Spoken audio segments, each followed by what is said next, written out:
Hey everyone, and welcome to another All About RVs video. Today we're going to take a look at this brand new 2021 Forestriver Salem FSX 178BHSK. We're going to take a few minutes actually and do something a little different. We're going to actually look at how these appliances and things actually work and just kind of go over some things on how to use it. Kind of a little demo on how to get you started with the camper once you've purchased it. So we're going to start actually up here in the front. And the unit comes with one single propane tank. It's kind of like a gas grill tank, basically, same thing. You have a little on-off right here, so it just turns on and off right there. And there's also a single stage regulator right here to regulate the gas pressure going inside. So when you go to light your gas appliances, obviously you want to turn this bottle on, and that bottle just basically is held down with a little strap and then also a little metal band that goes around the side of it to hold it in place when you're traveling. Now we're going to head over and show you some other parts of the gas features.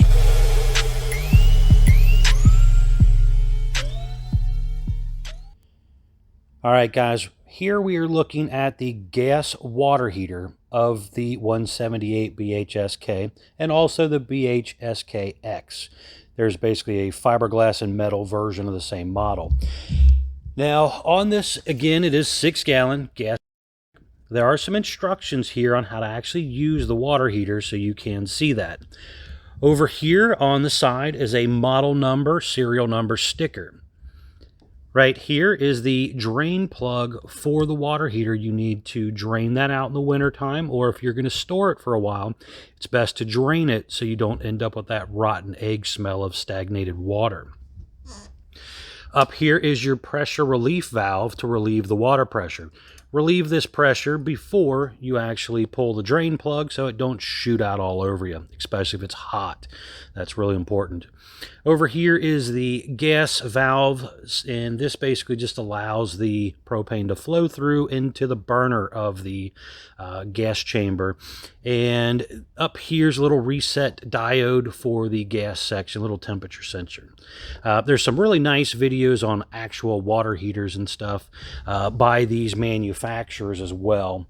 Now we're going to go inside, show you the back side of the water heater and how it bypasses. Really important feature to undo when you're ready to use it. All right, guys, before I forget here, on the water heater, again, DSI 6-gallon water heater, and to light that water heater on gas, the switch for it is here on the monitor panel. So you flip this button, you can see it lit up red. You'll also see the DSI FLT light up here. Again, direct spark ignition. So this thing will take a second. It's going to make sure, one, you hit the button and want it to actually function.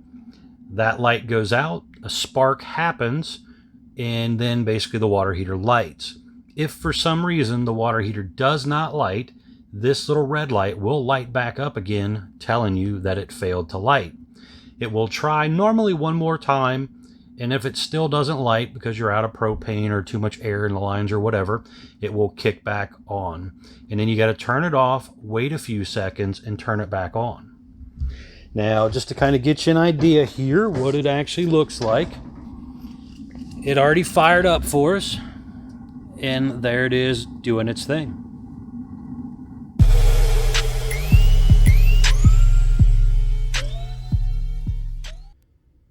All right, guys, we're now up inside this 178, and we're looking at the back of the water heater. Now, this water heater is directly below that sink. And you can see, obviously, some storage underneath the sink area. But right down here is what we're actually looking to access here.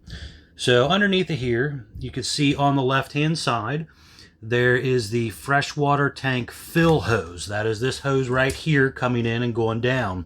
This one right here is basically your air exhaust for when you're letting water flow in, the air exhausts out. And on the left-hand corner up there is the little electric box, sparker box and everything for the water heater. So when you flip that switch, it sends a signal to that box. And basically that then allows the water heater to light. Kind of tells it what to do. Now over here is going to be your water heater, obviously red for hot, blue for cold. And there's little valves here. They turn basically a quarter of a turn. Right now that is bypassed when it's in line like that. But we want it opened because we're going to use the RV. So we have to open this one and open the bottom one down here so that water flows in and out of that water heater properly. Now when you go to actually winterize the camper in the winter, you're going to turn them the opposite way. You're going to close this one and close the bottom. Then you're going to drain out that water heater from outside. And then you're going to run your RV antifreeze through it through the water pump system. Now we're going to go over and take a look at that part as well.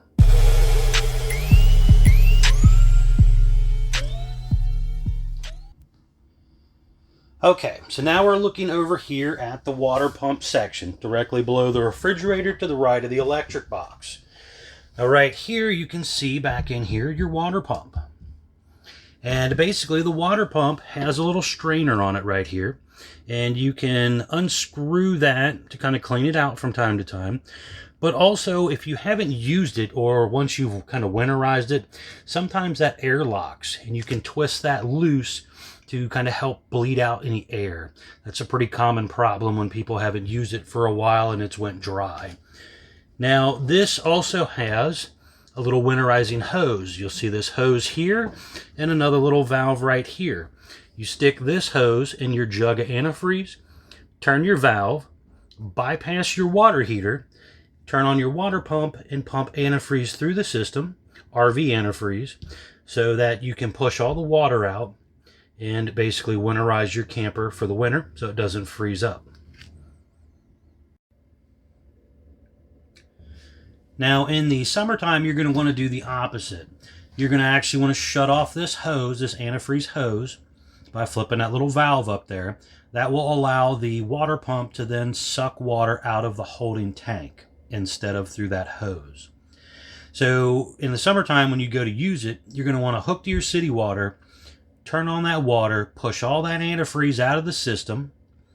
Then you're going to come in, unbypass that water heater, turn and open those valves, allowing that to then flow into, allowing fresh water basically to flow in and out of the water heater. But you want to push out as much antifreeze as you can before you open those valves. That way you don't pump a bunch of antifreeze into your water heater and just kind of make it nasty.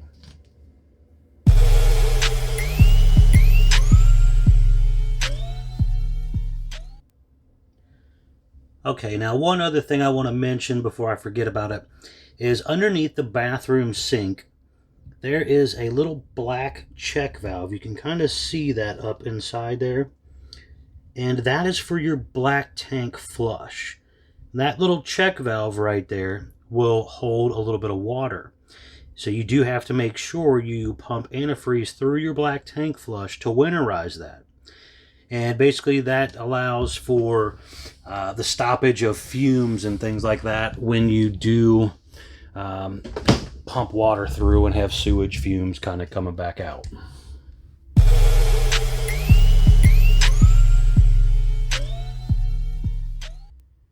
The stove in your new RV on this cruise light here is basically a little 2-burner stovetop. And all you got to do to light it, push down on the knob, turn it, take a lighter, and actually light the burner. When you're done using it, turn it off.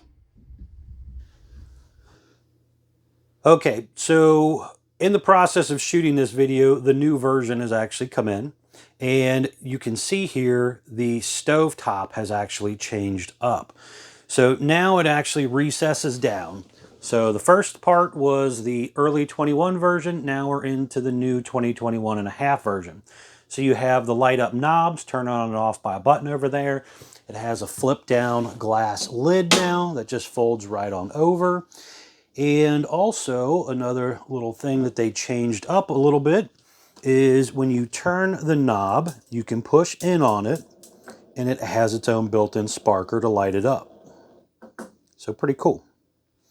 Remember to bleed the air out of the lines so that the rest of the appliances work easier.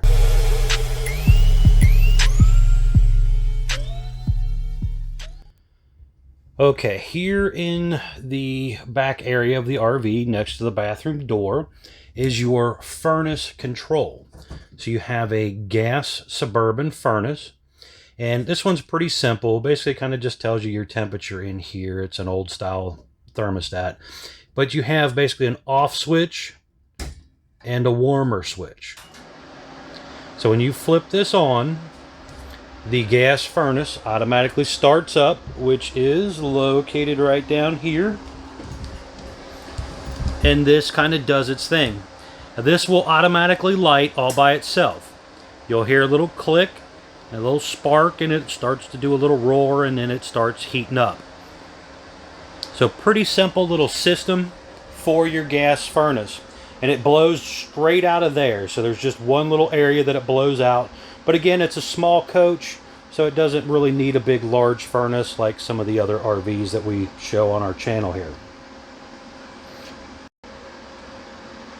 Now, if for some reason it doesn't light the first time, say you've got air in the lines, you haven't bled the lines out yet, it will try to auto light again, but if it fails to light, it will kind of shut down.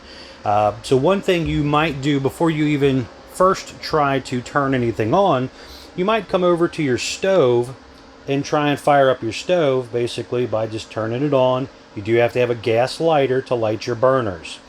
And that will kind of help pump out some of the air that's in the lines, kind of bleed that out. Once your stove lit, then it's usually a lot easier for your other appliances to light afterwards.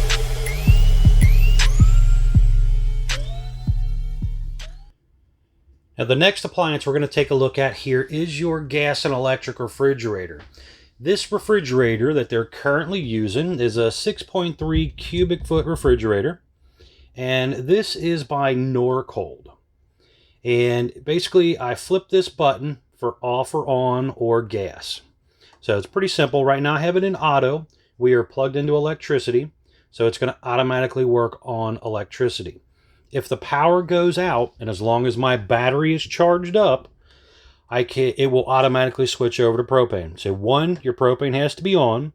2, you have to have a battery so that the computer board has got power to it to ignite the gas. As long as you have those 2 items, if the power goes out or while you're driving down the road, this thing will fire up on propane and work going down the road.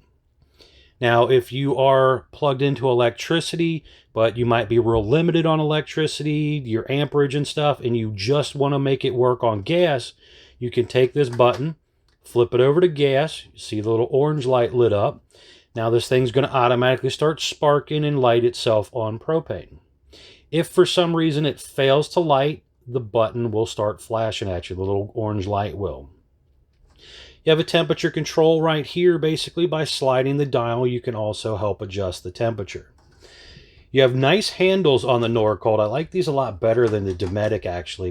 And it also has a little hidden feature on this little slide piece right here that will come out, and it kind of wedges into this little section right here, allowing you to prop the door partially open for storage purposes so it doesn't mold and mildew.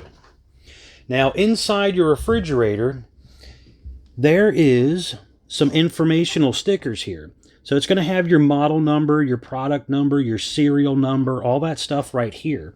If something goes wrong with your refrigerator and you call into the warranty department, they're going to ask you for this information. You usually just take a picture and text it to them or something. But that is where that sticker is. So that is something that you also need to know. Or even if you're out on the road and you call into Dometic for help, Norcold for help, they will need to know that information. Now, on the back of this Norcold refrigerator, on the outside, there is a little section. You just undo these little twist clips, and this will pop off. Now, this is not something you really have to get to, but I just wanted to at least kind of show you so you kind of have a rough idea what you're looking at. It's plugged in here on the left. There's an electric control box right there. Again, kind of the brain box that tells it what to do when you push those buttons. And over here is kind of a condensation drain catch. And then it lights on propane, and there is a little inspection little thing there that'll spin sideways so you can see up in there, but that whole tube area gets very hot and can burn you, so be very, very cautious if you ever do open this section up. And back here is the little gas valve that allows for gas to flow properly. So a little bit of electronic stuff back in behind here. Again, this is more for a service tech to kind of work on things and do things, but I just wanted to at least kind of show you to give you a rough idea on what's behind the panel. Okay, repeat myself here again. In the process of shooting the video, the new version came in, and you can now see the new refrigerator. So they have switched over from the gas electric nor cold that you've seen in the first part of the refrigerator video to this new EverChill 12-volt refrigerator. And this is a 10.7 cubic foot refrigerator, so it's a little bit larger, but it only works off of 12-volt power, no longer working off of propane or electricity. So as long as you are plugged into electric, your converter is actually making the 12-volt, or if you have a good battery on there. And basically the controls for it to turn it on and off are right here now. And then you can also set your temperature right here as well. Now up top here in the freezer part, you do have a temperature adjustment also. And over here is going to be where your model number and your serial number information is located at. So different refrigerator. And this is also going to change the outside of the RV as well, because you no longer have those black plastic panels to get back to for maintenance of the gas system and all that type of stuff. So that part changed up. Completely different from the old version.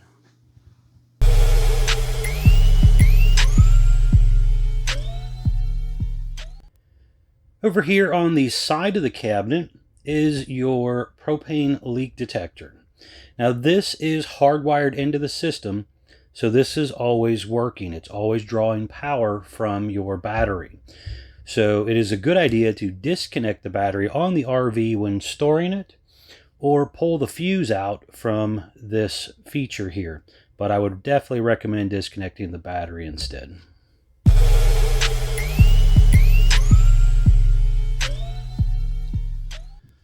Okay, your RV is also equipped with a TV antenna, and there is going to be at some place, depending on what model it is, there will be a little sticker telling you there's a backer in the wall here so you can mount you a flat screen.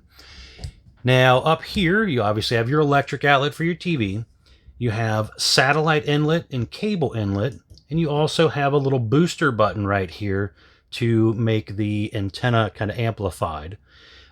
When you're using cable or satellite, you want to turn that off. But if you are using the antenna, you want to turn it on to help bring in your signal. And then your unit is also pre-wired for Wi-Fi. That's basically what this is here telling you. You got to change out the antenna head and stuff to a Wi-Fi version, but it is pre-wired for that if you want to do that. Now, all the Cruise Light FSXs will have something similar to this for the 2020 and 2021 early versions. We're still waiting for mid-year model change to come to see what's next. Now here on the back corner here above your dump area and stuff, this is where you actually hook up your cable or satellite inlet if you go to a campground that has those features, or you buy into a portable satellite system and kind of go that route.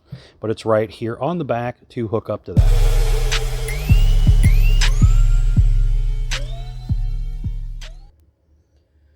All right, the next thing we're going to take a look at here is your electric box. They're currently using the WFCO, which is World Friendship Company. And there's a little hole here. You'll hear a little fan that kind of blows out some air right there. But you basically just push the little lid in and it drops down. Now you have your electric breakers, your 110 volt breakers right here. They're also labeled right here, kind of what they go to. Over here you have 12 volt plug-in fuses, which are labeled right here, again telling you what they go to. If you do accidentally blow a fuse, it's really important to replace it with the proper size fuse. A little bit of wiring diagram information here, and also you'll have your model number and information here in case it ever fails. That's where you relocate your model number and information to replace it. pretty simple setup. Again, the unit is 30 amp electric service, standard.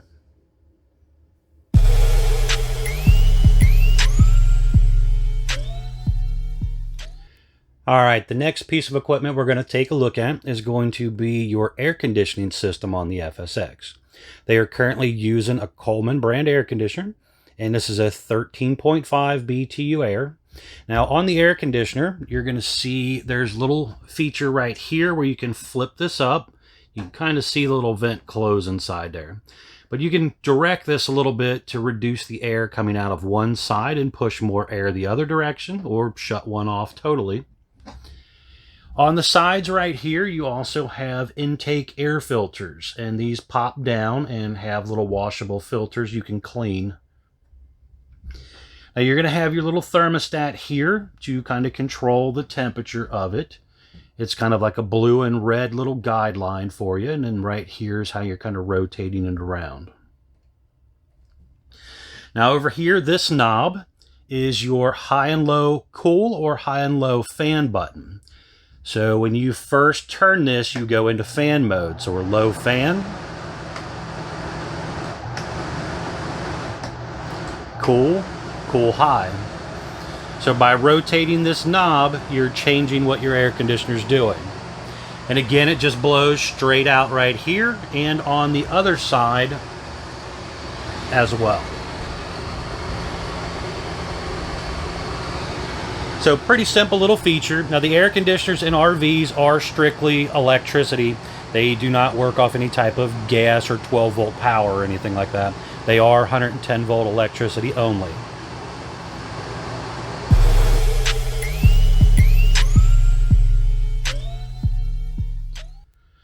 Okay, one of the other features you're going to see on your new RV, if you've never used it before, again, this is going to be your monitor panel control panel. So on your monitor panel, you're going to have a little switch to turn on your water pump. You only have to turn that on if you are using water from the portable freshwater tank. If you're using city water, you do not turn this on. This is where you light your water heater on gas, again by flipping the button, more covered in the water heater section. You have a light switch for an interior light and a light switch for your LED awning light.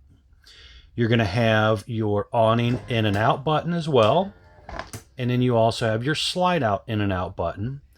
Then you're going to have your battery meter right here, basically telling us it's dead, a third, 2/3, or fully charged. So low, fair, good, C for charged. And if you're unplugged and you're not actually plugged into the system, it'll just go from LF or good. So you won't have the C part lit up. Now over here is going to be your fresh tank, basically empty, 1/3, 2/3, or full. Black tank, which is your toilet tank, again empty, 1/3, 2/3, or full. Gray tank, which is your sink and shower water, and again empty, 1/3, 2/3, or full. So you can push the button and determine what each tank is actually doing. And again, you do have to have battery hookup. That is required in order to work things like your slide out and your lighting inside, your awning, that type of stuff does require a battery hookup. Having the battery hookup is important so you don't overwork your electric box converter.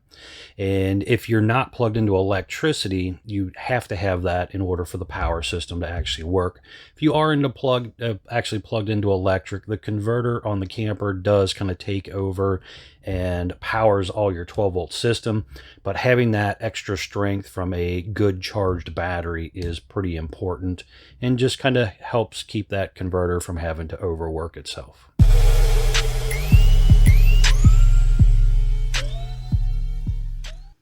All right, guys, we're now back inside the new 178 bunkhouse here. And you're going to notice right away here, this is completely different color wood and flooring, countertops, everything. I've been in the process of kind of shooting this video off and on over the last few months when I had some free time. And since then, the new model change has actually come in. So parts of the video are the early 21 version, parts of this video are the mid-year model change 21 version. But basically what we're doing here, I want to show you what it looks like with the slide coming in and out. Again, it opens and closes by push button right here. 12-volt slide. This is the Lippert in-wall slide. And basically for the technical side of things, I would refer you to Lippert's website, lci1.com. They have some great how-to videos, technical videos on all kinds of their things that they make for RVs, basically, including this in-wall slide. But basically, you can see here, it's coming in and out.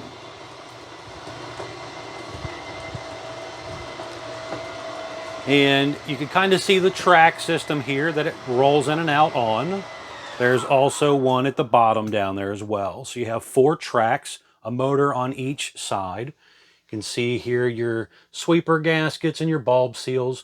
Now those things are rubber, by the way, so it's not a bad idea to condition those with like a rubber treatment. It's kind of like, reminds you like Armor All on the dashboard of your car. You know, you can also treat those rubber seals and stuff just to help keep them moist and soft and ply and doing what they're supposed to do. Now again, you can kind of see the new countertops, the new wood, new fabric materials and stuff like that. We're going to run it right back out here.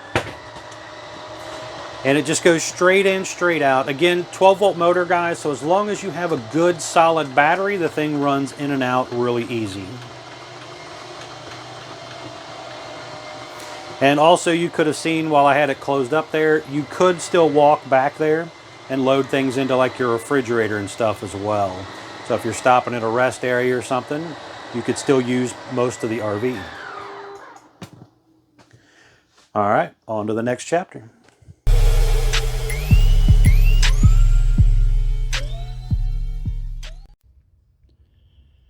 Okay, here on your water system on the back side here, you're going to have a city water hookup and a black tank flush fill. And these are located here. So basically, if you go to a campground and they have city water, all you're going to have to do is hook your hose here. You do want to have a water pressure regulator. That will help keep from damaging the water lines. But you hook your hose here, you hook it to the faucet at the campground, turn it on, and you automatically have water coming into the camper. Pretty simple setup. Now over here on the door side is where you fill up the freshwater tank. So if you go to a campground and they don't have water, they don't have that city water feature, you can sometimes fill up at the campground or fill up before you leave your house by sticking your hose right into the freshwater tank fill right here. And basically all this does, just an open hole, you stick your hose down in it, fill up the tank. Now you can tell how full that tank is getting on your monitoring panel inside the RV. Once it's full, you basically shut it off, turn on your water pump, and use the water. Now your fresh tank has a drain right down here. This little white knob sticking down there is basically a cap, and you twist that cap off to drain your freshwater tank when you're done using it.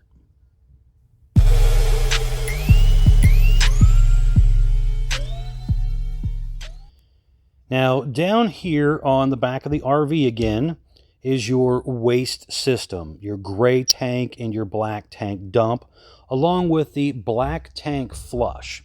Now right here is where you hook a hose to that feature that then floods the black tank, rinsing it out after you're done dumping it. But first, before you get to that part of the stage, you want to dump your holding tanks. So you take off this cap right here, hook a dump hose to it, put it down in the sewer hole, and then you will pull the handle, the black handle on the right there, pulls straight out. That will dump your toilet first. Get all the nasty stuff out. Once that's done, the little gray handle here on the left, pull that. That then dumps your sink and shower water and basically rinses out your dump hose, kind of cleaning it out so it's not so nasty. Then close both valves and you're done. Unless you want to black tank flush it.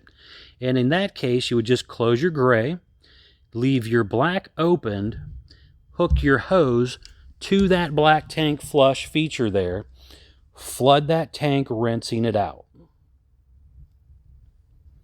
Now, another feature of your water system is going to be your low point water drains, hot and cold, right there above that jack. That is basically there mostly for draining some water out if you're storing the RV or for possible winterization purposes.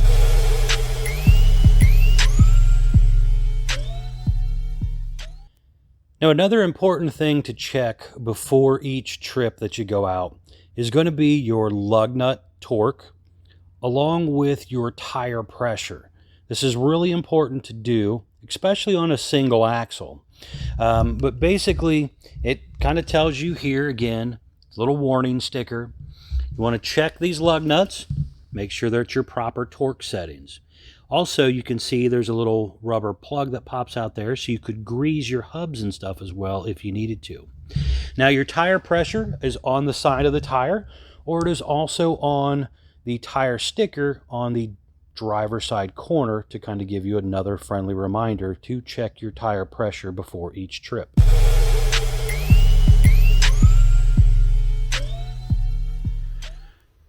All right, guys, stepping outside here, I want to show you the awning, but also you can see on this one here, we have a fiberglass exterior, 178BHSK. When you do the platinum package, you get the X on the end of the model number.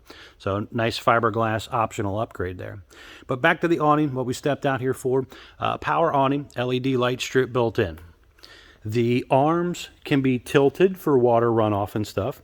And basically you can kind of see here, you would pull down on the little joint area there to collapse the arm downward. That'll allow you to kind of direct the water runoff one direction or the other. Now up here in the front arm, there is up in this head piece, it's a little hard to see in the video here, but there's a little rubber plug up there. You can pull that plug out, socket and ratchet goes in, and basically hand crank the awning in and out in case of an electronic failure. 12-volt powered motor, hopefully you won't need it for that reason, but if in case the battery were to go dead or the motor were to go bad, you can manually crank it in and out.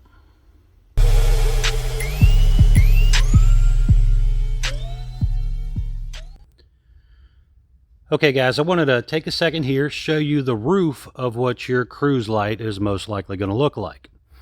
And you could see up there in the middle, there's the large 13.5 air conditioner up there. Just behind that a little bit is one of the plumbing stack vents for either the gray or black tanks. So you have two of those right here. And then here is your crank up roof vent. And also you can kind of see here your roof material. This is a one-piece roof material. It's kind of textured, so it's not as slippery as some of the old rubber roof style roofs. Now, maintenance-wise, it's a good idea to wash these every now and then. Just kind of keep them clean. You use mild detergent. You don't use anything harsh on there. And also you have to get up here and inspect these seals around your plumbing stack vents, your fridge vent over there, these roof vents, down the edging, all that type of stuff. This stuff comes in a caulking tube. There's many different brands of things you can use, from Dicor to Sikaflex and a few other brands. But that is something you have to maintain. You've got to inspect those and make sure they don't crack open over time. If they do, you need to clean it off and put new down.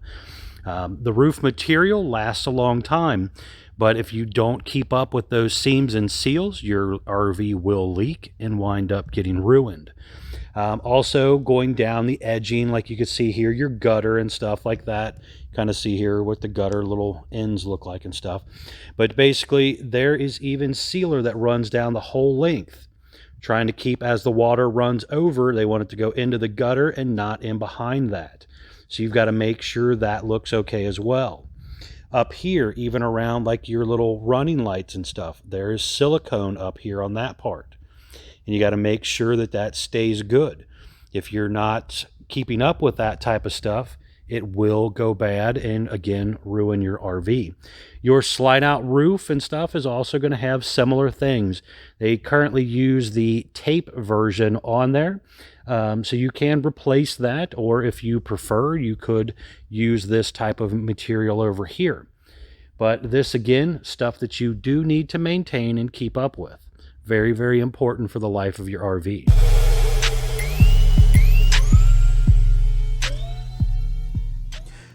All right, guys, we are back out front here of the RV, and I just want to kind of run down a couple quick things for you here.